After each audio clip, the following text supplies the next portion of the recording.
নমস্কার, তিয়াশা রান্নাবান্নাতে আপনাদের সবাইকে স্বাগত। আজকে শেয়ার করব ছোট মাছের চচ্চড়ি, মানে মৌরলা মাছের চচ্চড়ি। এইভাবে বানালে কিন্তু খেতে দারুণ টেস্টি হয়।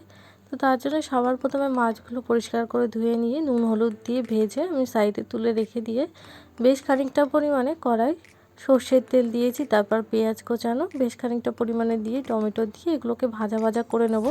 তারপর হাফ চামচ মতন আদা রসুন বাটা দিয়ে সবগুলোকে খুব ভালো মতন করে কিন্তু আমি এখানে কষিয়ে নেব। 2 থেকে 3 মিনিট সময় মতন নিয়ে এটাকে কিন্তু খুব ভালো মতন কষিয়ে নেব। তারপর এর মধ্যে দিয়ে দিলাম হাফ চামচ মতন হলুদ গুঁড়ো আর 1 চামচ মতন কাশ্মীরি লাল লঙ্কার গুঁড়ো।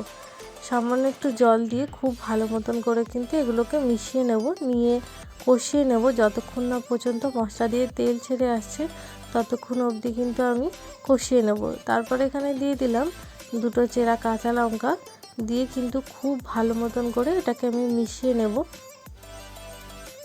তারপরে এখানে ভেজে রাখা মাছটা দিয়ে একটুখানি ভাজা ভাজা করে নিচ্ছি, নিয়ে তারপরে 1 কাপ মতন জল দিয়ে 2 মিনিট ফুটিয়ে নিলেই কিন্তু রেডি হয়ে গেল আমাদের পুঁটি মাছের বা মৌরলা মাছের ঝাল।